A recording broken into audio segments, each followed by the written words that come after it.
कार्यक्रम को किया जा रहा है। इसमें स्वामी विवेकानंद जी की जयंती पर सब हमारे जिला अध्यक्ष भाई भूपेंद्र कुर्मी जी, समाजवादी पार्टी के उपजन सभा के अध्यक्ष जो कि यहाँ आए हुए हैं, वो और उनके साथ में हमारे सचिव प्रदीप पटेल भाई भी साथ में हैं। प्रदीप पटेल जी, आपको कुछ कहेंगे? आज देखिए, हम सब लोग स्वामी विवेकानंद जी की जयंती यहाँ पर मना रहे हैं। स्वामी विवेकानंद जी का एक ही सिद्धांत है कि हर वर्ग, चाहे वो समाज की किसी भी जाति समुदाय किसी का हो, लेकिन हर वर्ग को एक विशेष सम्मान और साथ मिलना चाहिए। सरकार की तरफ से, समाज की तरफ से किसी भी लोगों को, किसी भी समाज के व्यक्ति को किसी हीन भावना से नहीं देखा जाना चाहिए। दूसरी चीज़ ये थी कि विवेकानंद जी ने कहा कि सारे वर्ग को एक अच्छी एजुकेशन मिले, जिससे कि अच्छे भविष्य और अच्छे देश की नींव रखी जा सके। और वो इसी से हो सकती है कि उसको हर वर्ग के आदमी को अच्छी शिक्षा मिले, क्योंकि बिना शिक्षा के हम और आप अपनी आवाज़ नहीं उठा सकते, हम और आप अच्छे और बुरे में फ़र्क नहीं समझ कर सकते। तो इसी के साथ ही बहुत बहुत धन्यवाद बड़े भाई।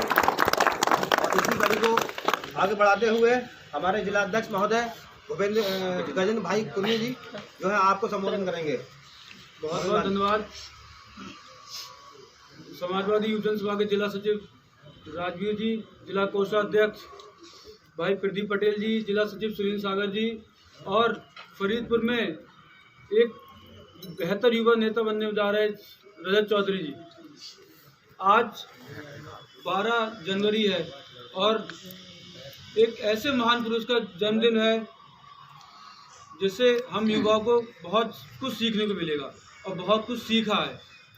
स्वामी विवेकानंद जी की जयंती पर आप सबको बहुत बहुत बधाई। सबसे पहले स्वामी विवेकानंद जी बहुत गरीब परिवार से थे। जैसे हम लोग कोई भी यहाँ पे बड़े परिवार से नहीं होगा, सब सिर्फ आपके पास वो हम और आपके यहाँ आएंगे रसीद कटवाने। आपके यहाँ रसीद कटेगी, आप हिंदू बन जाओगे। अरे हिंदू तो हम पहले भी थे, अब भी हैं हिंदू। यार हम मुसलमान पहले भी थे, मुसलमान अब भी हैं। हम हिंदू तो रहेंगे। हमें रोजगार दो, हमारे हक की बात करो, पढ़ाई फ्री दो। जहाँ 2 लाख फीस होती थी वहाँ 15 लाख करने की बात कर रहे हैं। दिल्ली विश्वविद्यालय में एक नोटिस जारी हुआ है कि अब जो बच्चे बाहर से पढ़ने आए हैं उनके लिए फीस, मेस की फीस और हॉस्टल की फीस बढ़ा दी जाएगी। भैया कौन सा खर्चा ज़्यादा हो गया? वो भी बेचारे गरीब किसान के लोग हैं, पढ़ने आ रहे हैं, उनकी कोई किसान की आय दोगुनी हो गई क्या जो आप फीस बढ़ा दोगे? तो मेरा आप सभी से एक निवेदन है कि एक हो जाओ और जो हिंदू और मुस्लिम के चक्कर छोड़ो। बस भैया जो आपकी हक की बात करे, जो आपके लिए न्याय की बात करे, उसके साथ दो। और राष्ट्रीय अध्यक्ष जी अखिलेश यादव, आप सोच नहीं सकते, जिसने डायल 100-1090 वुमेन एम्पावरमेंट ऐसी थी चीज़ें, उन्होंने देखा कि जब विदेशों में ऐसी चल सकती तो भारत के उत्तर प्रदेश में नहीं चल सकती हैं। कोई गरीब परिवार से था, उसकी मेड़ काट ली, उसका कुछ परेशान कर दिया, पुलिस जाता था नहीं, उसकी FIR लिखी जाती थी। लेकिन राष्ट्रीय अध्यक्ष जी ने ऐसी व्यवस्था लागू करी, डायल 100 बना के कि आपके फ़ोन कर दो, तुरंत आपके पास आ गई। आपको पता भी नहीं चलेगा कि मेरे पास कितनी देर में आ गई। व्यवस्था खराब थी, सही थी, बताइए। लेकिन बाबा जी ने क्या काम करा, उसे 112 कर दिया। इन पे कुछ है भी नहीं करने के लिए। पूर्वांचल एक्सप्रेस जो राष्ट्रीय अध्यक्ष जी ने बनाया, उसको अभी तक इनने अपने पत्थर लगा दिया। लेकिन कल एक हेडिंग छपी थी कि अभी भी 2 साल में पूर्वांचल एक्सप्रेस वे कंप्लीट नहीं हो पाएगा। आगरा एक्सप्रेस वे था, 2 साल में कंप्लीट करके दे दिया। आपको 7 साल में लखनऊ एक्सप्रेस वे कंप्लीट नहीं कर, पूर्वांचल एक्सप्रेस कंप्लीट नहीं कर मिला। और सबसे बड़ी बात छोड़ो, आप एक बहुत बड़ा आपके बहुत करीब है, हम तो बरेली दूर आते हैं, जय रोड देख लो। अगर कोई लखनऊ जाता है तो कितने देर में पहुंचता है? शायद ही लोकल खबर छपी होगी फरीदपुर की, तो लिखता होगा कि आज यहाँ पे फिर जाम लगा, 3 घंटे लगा, 10 घंटे लगा। कहाँ गए यहाँ के विधायक? मैं तो कुछ दिन में लगाने वाला हूँ गुमशुदा विधायकों की तलाश।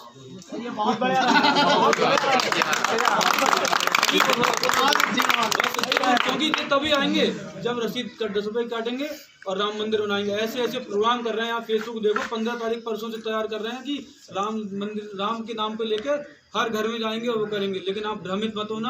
अगर आप भ्रमित हो गए तो जैसे 14 में मोदी आए, उनने 5 साल तो कुछ नहीं किया और सारी लंका आप लगा दी, 19 में आ गए।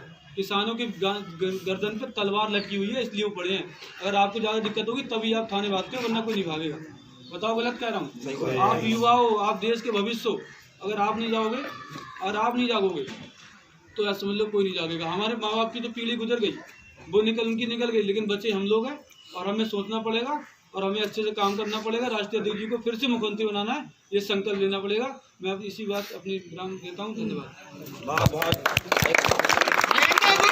समाजवादी पार्टी अखिलेश यादव, नरेंद्र यादव। बहुत भाई, एक निवेदन में